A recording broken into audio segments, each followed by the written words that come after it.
Science and Technology Part 1, Class 10th, Topic 4th, Effects of Electric Current. This is a PowerPoint presentation video concluding Part 2, because in Part 1 we have seen the several concepts regarding the electric current. Now we will proceed further towards Part 2. Effects of electric current. It has energy transfer in electric current, heating effect of electric current, magnetic effect of electric current. Out of that we have seen what is the heating effect of electric current in the previous videos, and also we have seen what are the heating toasters, geysers, water heaters, etc. Now we will proceed further towards another effect, and from which some electrical devices are working. Earlier we have seen what is the magnetic effect of electric current and how the directions of magnetic effect can be drawn. Magnetic field due to a current in the solenoid. इथून आपण सुरुवात करू. When a copper wire with a resistive coating is wound in a chain of loops like a spring, it is called as solenoid. म्हणजे एखादी तांब्याची तार जी plastic कोटिंगच्या सहाय्याने तयार केलेली आहे आणि त्याच्या सेव्हरल लूप्स आहेत, तर अशा प्लास्टिक कोटिंगमध्ये असणारी जी तार आहे ती तार आपल्याला सॉलिनॉइडच्या स्वरूपामध्ये वापरता येते. In this solenoid, we can increase the current and we can increase the magnetic field. Whenever an electric current passes through a solenoid, magnetic lines of force are produced in pattern as shown previously.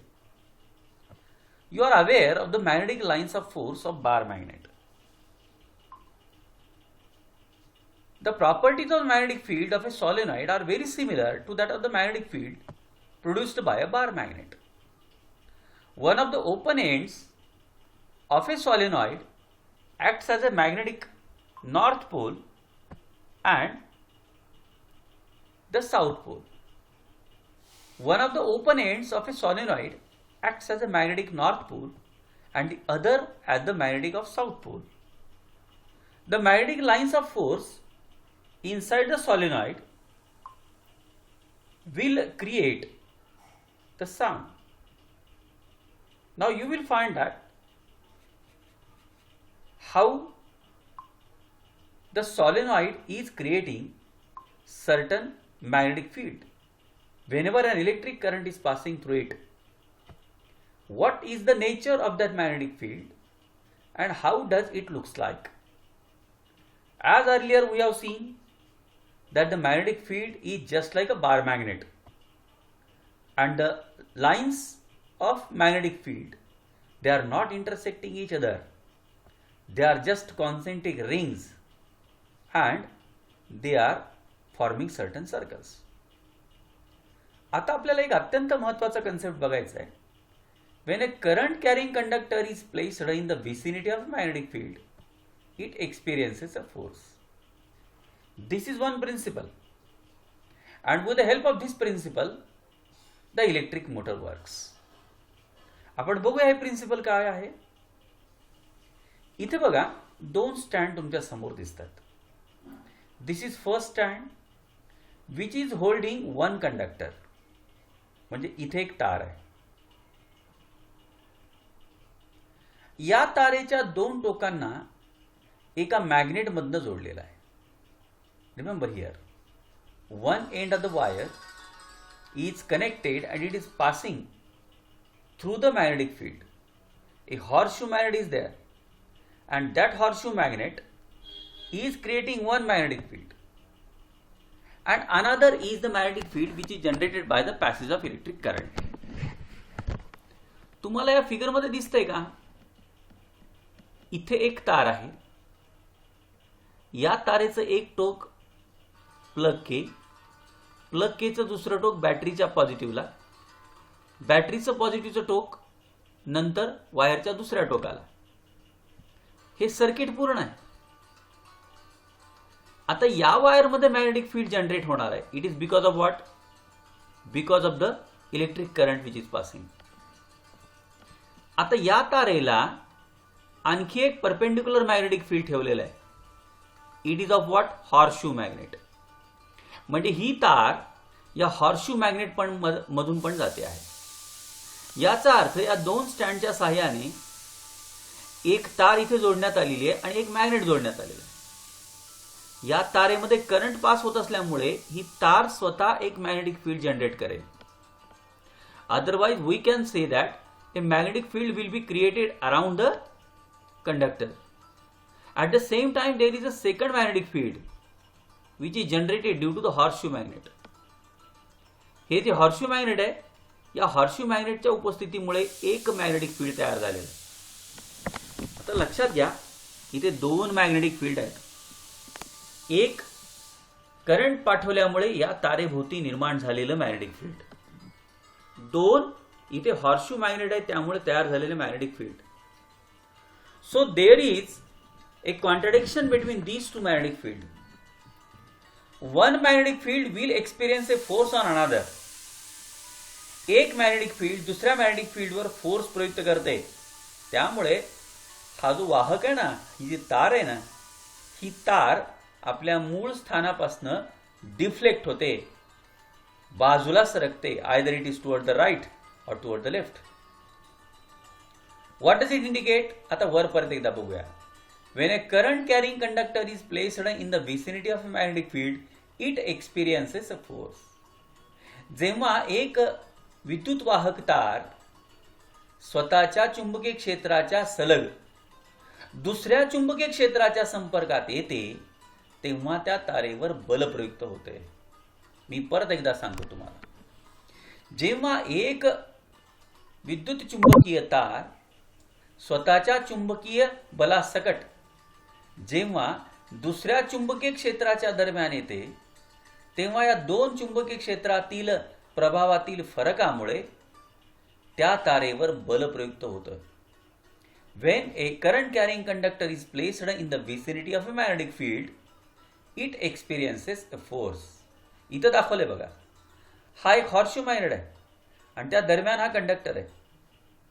बघा, हे magnetic field आणि हे magnetic field एकमेकांना लंबांतर आहेत. अशा परिस्थितीत हा conductor जास्त डिफ्लेक्ट होतो, या कंडक्टरवर जास्त फोर्स प्रयुक्त होतो. तो पुढच्या फिगरमध्ये तुम्हाला जास्त डिटेल दिलेला आहे. See here, experimentally it is possible to show that this force is maximum when the direction of the current is perpendicular to the direction of the magnetic field. How will you do this? You can place one magnetic field which is exactly perpendicular to the magnetic field of the other. ही जी copper wire आहे, ही copper wire या मॅग्नेटला perpendicular आहे. या copper वायरच्या भोवताली निर्माण होणारं चुंबकीय क्षेत्र आणि याचं असणारं चुंबकीय क्षेत्र एकमेकांना पॅरलल आहे, परपेंडिक्युलर आहे. अशा परिस्थितीत बघा, in position A no current is passing, in position B the current is passing through this direction. मग आता डिफ्लेक्शन या बाजूला आहे किंवा फोर्स ऑन द कंडक्टर या बाजूला आहे. Suppose you are changing the direction of the current. आता फोर्स या बाजूला आहे. The deflection of the wire is in this way. So in this way magnetic field perpendicular to the plane of the paper going inside the paper. Such type of movement of the conductor will take place when there are two magnetic fields. याचा अर्थ परत एकदा मागे जा. When a current carrying conductor is placed in the vicinity of a magnetic field, it experiences a force. जेव्हा एक विद्युत वाहक तार दुसऱ्या चुंबकीय क्षेत्राच्या प्रभावाखाली येते, तेव्हा दोन चुंबकीय क्षेत्रे निर्माण होतात. ती एकमेकांवर बल प्रयुक्त करतात. अशा परिस्थितीत वाहकावर बल प्रयुक्त होतं आणि वाहक जागचा हलतो, तो रोटेट होऊ शकतो. याचाच वापर करून इलेक्ट्रिक मोटर तयार करता येते. त्या इलेक्ट्रिक मोटरसाठी एक रूल देण्यात आलेला आहे. It is called as Fleming's left hand rule. In the Fleming's left hand rule, the directions are given according to the 3 fingers of your left hand. आता बघा, इथे आकृतीत दाखवल्याप्रमाणे तुमचा डावा हात धरलेला आहे अशी कल्पना करा. या डाव्या हातामध्ये अंगठा, तर्जनी आणि मधलं बोट. It means the thumb, the index finger and the middle finger. These 3 are parallel to each other. हे तिन्ही एकमेकांना पॅरलल आहेत.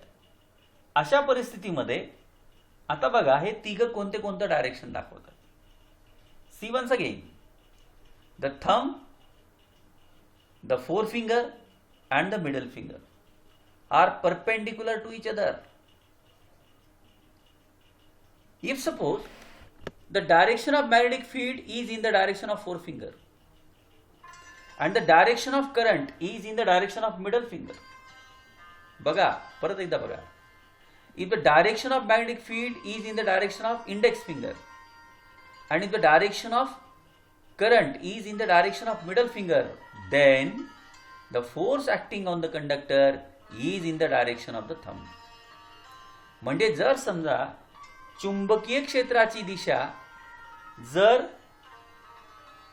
4 फिंगरच्या दिशेने असेल आणि करंटची दिशा जर मधल्या बोटांच्या दिशेने असेल, तर वाहकावर निर्माण होणारं बल हे अंगठ्याच्या दिशेने असतं.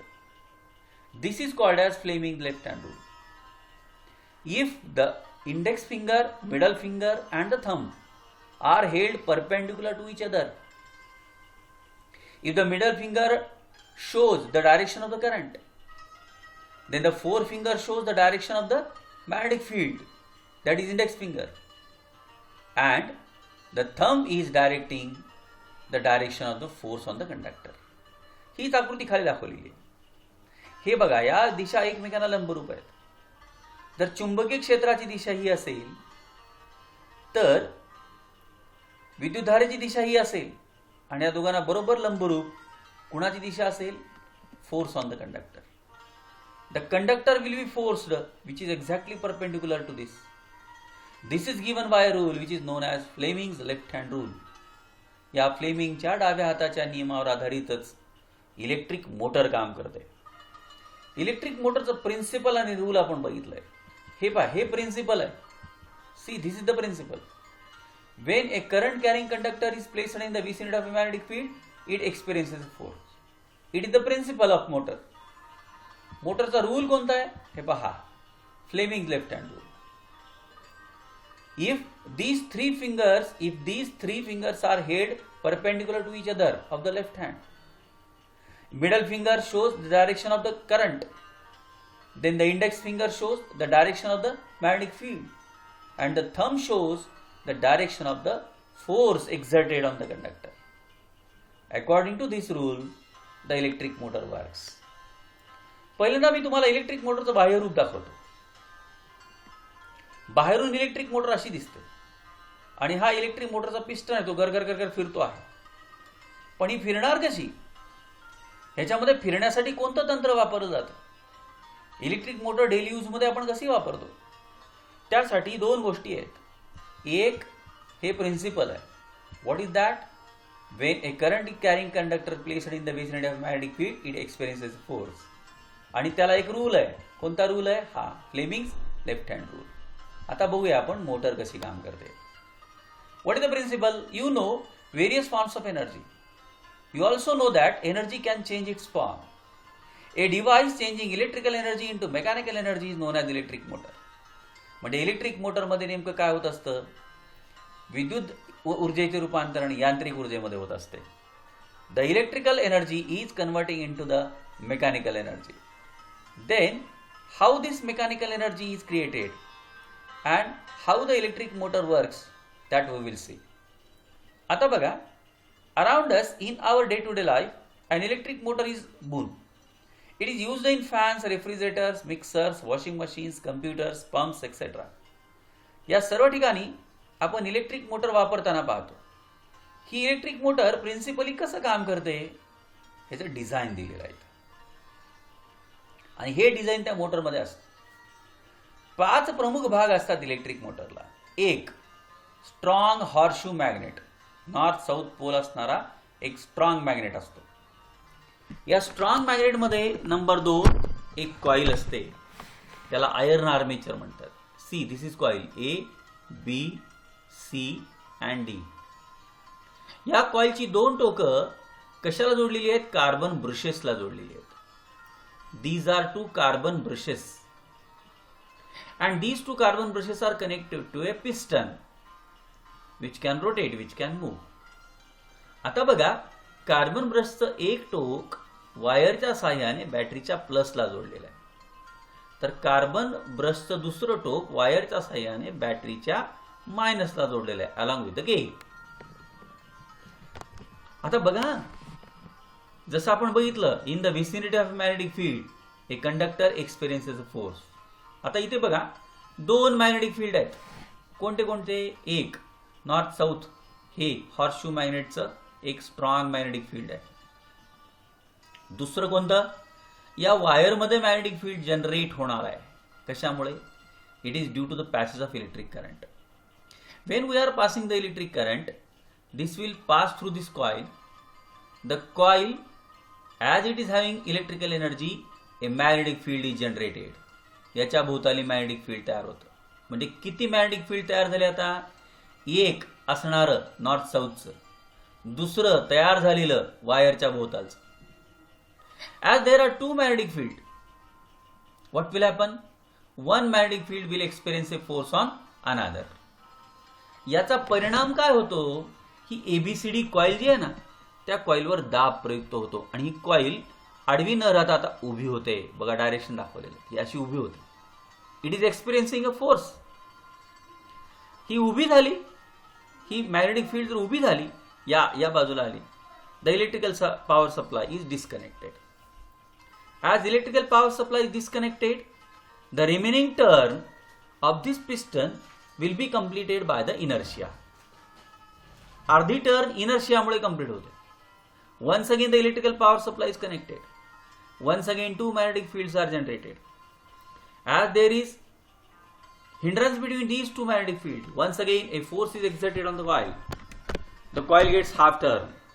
ही कॉईल अर्ध टर्न पर फिरते, उरलेलं अर्ध टर्न इनर्शिया पूर्ण करतं. हीच प्रक्रिया वारंवार घडत असते. The electrical power supply is given continuously. It is given and broken, given and broken, given and broken. The half turn of the piston is completed by the force. Half turn is completed by inertia. Again half turn is completed by the force. Again half turn is completed by the inertia. And this piston is continuously going on and the electric motor runs. Electric motor continuously works.